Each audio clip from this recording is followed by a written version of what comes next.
Hi, Sue Ellam here. I'm a professional tarot reader and have been for about 25 years. And I use the Mythic Tarot, which is based on Greek mythology. Hi, I'm Carrie Beleno, intuitive Reiki master teacher and spiritual life coach. And I've got the question for today's message. It is, how do I find a loving relationship? Okay, this will be an interesting one.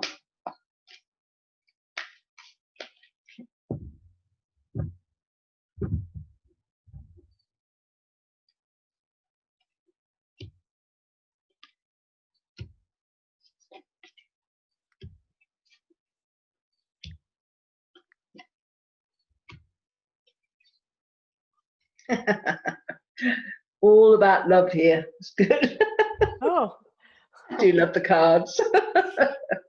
All right, we're starting off here with recognizing there's lots of opportunities out there to meet people and stuff, but it's about prioritizing.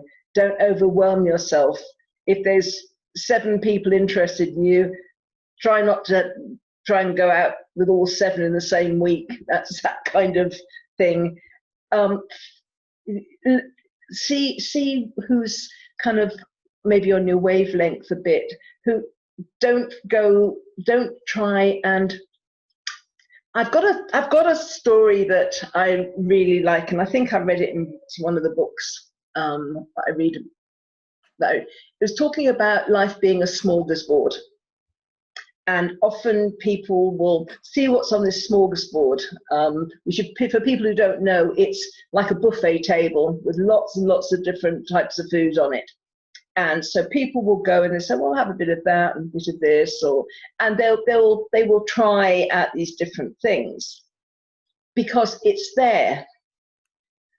But if you don't like anything that's on the smorgasbord, then wait, because another lot's going to come out. You don't have to just grab what you think's available or get into a relationship because you don't think there's anybody else out there, and any relationship is better than none.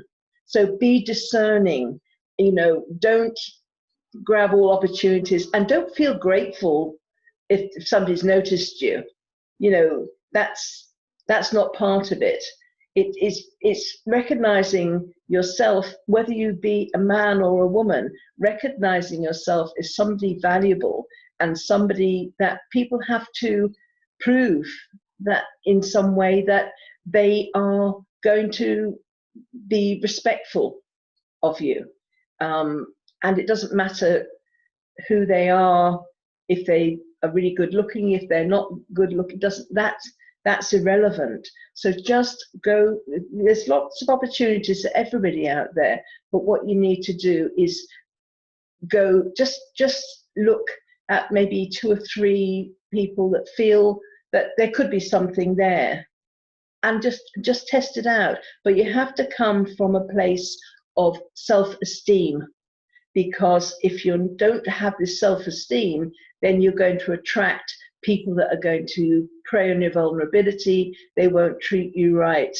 And so I would suggest that you work on yourself first, so you feel deserving of a wonderful relationship, and then you're ready for a wonderful relationship, because you won't accept anything less than that. Here we have the Lovers, and it's going on the same kind of theme. You're looking at, there's different opportunities there, especially if you're single, there's different opportunities.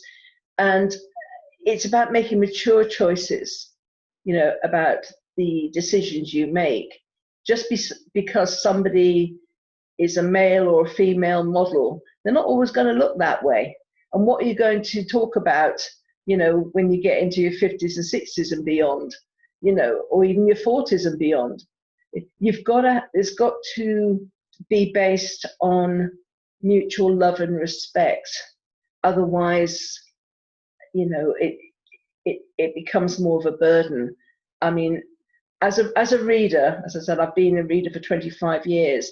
I come many people come to me as single people, really, really wanting a relationship and stuff, and get really disappointed if I say, well, you've got to do a few things. You've got to look at a few things within yourself before the right relationship. Mr. Right will come along rather than Mr. Right for now, you know. But also with people with, there's people, married people thinking, oh God, you know, how do I get out of this? You know, so it's like, while you're single, you know, play the, I don't mean it in a light-hearted way, play the field, but make mature choices. Look at, will this be somebody I want to get old with? Is this somebody that has got substance? Or we have similar things, even if we don't agree in everything, we can have discussions. So I learn about their stuff, they learn about my stuff. There's a mutual respect. That is what's necessary when we're looking at loving relationships. We also have to be ready for them. Our heart's got to be open. And if we're feeling bitter and twisted because we got treated badly in previous relationships, therefore we have baggage, and we're kind of expecting whoever it is to treat us badly eventually, or leave us, or, you know, go off with our friend, or whatever happened to us in the past. If we bring this baggage in and we aren't open-hearted and vulnerable and ready, so we have to be ready for a relationship and make sure we're doing it for the right reason. Do we want to be in a relationship because all our friends are in a relationship and we feel like we're the odd one out? Why? Is it because you really do want to share your life with somebody else? Or is it peer pressure? It's lots of different reasons, but we also have to get rid of our baggage in order to have a loving relationship, because the other person is going to have so many obstacles to climb over, and they won't know if it's one thing they've said is suddenly a trigger and takes you back to 6 years ago. We've got to do internal work. We've also got to be prepared to jump off the cliff into the unknown, come out of our comfort zones, because a lot of people don't think about relationships, loving or otherwise, in a realistic way. They're quite comfortable with their lives and they go and do whatever they want. And then this new person comes in and they love them, but, you know, then they move in and they throw their clothes everywhere, and they don't live, or they want us to get tidier, you know. So a lot of times people have got this illusion about what a relationship is. It's about compromise. It's all very well saying, I'm really happy with my life, I'd just like someone to kind of come in and share it with me. But then we don't really want that, because we don't want to change or adjust the things in our life. It's like they've got to adjust things in their life, but we don't have to, because everything's perfect for us. So we have to be aware of exactly how prepared we are for a true relationship, because they might have parents. They definitely have, bless you, they have parents, they have friends, they have their own, they've had their own life before you. So that needs to be incorporated for you to come together as a couple. So if you're not prepared to compromise and you want it all your own way, you need to look back at, why do I want a relationship? Because an equal relationship is going to be about a lot of compromise and a lot of change. And you have to be honest about what you want within a relationship. Just because somebody is attracted to you doesn't necessarily mean they want a relationship. They just might be interested to want a casual fling. Then you end up brokenhearted. But then you never were clear in the beginning that you wanted a long-term loving relationship. Because if you'd said that, often they would say, well, sorry, I'm not up for that. I don't want that. And it could have finished. It could have saved a lot of heartache. along the way. So it is about, not getting yourself into a situation where somebody's going to get upset, whether it be you, the other person. It's really important to be authentic, and you won't put off the right person. But a lot of times, and especially in the beginning, when there's a lot of attraction there, you'll try and change things in order for it to work. Well, I really want children. If they don't want children, well, maybe over time they'll really fall in love with me and will really want children. So I won't mention it now. And then 5 years down the line, you're really wanting children. And the person said, well, I told you I didn't want children. So we try to change things to make them fit, because we are attracted to that person. We're in the first stages of attraction. So we have to be aware of that as well. And after we've jumped all these obstacles and gone through all these hurdles and all this kind of working on our self-esteem and getting rid of baggage and being authentic and being prepared to take a risk, we will get a new relationship. It will come in. We won't know the person very well, but then we can start learning about the other person. But know that the important things are dealt with. They've been talked about. I mean, I've seen so many relationships of people of different nationalities, and it's broken up because they both wanted to live in different countries. So, and these are really loving relationships, and it's heartbreaking, but they have wanted different things. So once you've kind of met somebody and you know that you're looking for you want the same kind of outcome from your life, being prepared to, life, we change everything, but the core things, like, do you want children, or, do you want to travel, or do you want to, all these things that will impact day-to-day life. Once you've got all those kind of honestly talked about, then you can get to know that other person, because the foundations have been laid, and then it's a learning journey and hopefully a flourishing, loving relationship. Those are the cards. Perfect. Love those. I don't have too much to add, although if you've been listening to Sue and my message for any length of time, you know that one thing we stress that comes up over and over and over is self-love and being true to yourself and secure in who you are. And that applies to this situation more than most situations, because like attracts like. So it's very important that you love yourself fully and completely, flaws and all, so that you attract someone that can love you and who also loves themselves. It's very important that if you love yourself, that you attract someone that loves themselves too. It's not about loving you at this point. It's about them being secure. Because I had read once that you don't want to be a C, you want to be an O.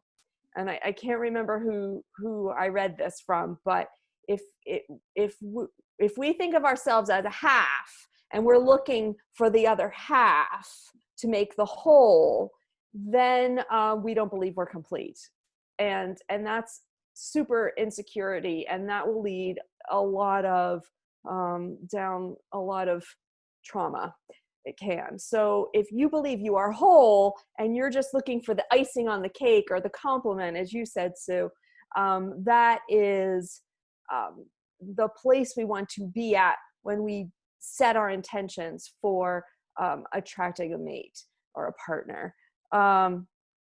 There's a fine line though, because loving and accepting yourself fully in the new age guru talk, there's a lot of self-work. You have to work on yourself. And I know we said that here, but it's really what we're bringing is just awareness. This is how I am. I'm honest about this about myself. I'm going to be honest with you about myself. I'm going, all of that. That's all self-awareness, and that's what we're asking you to bring to the table.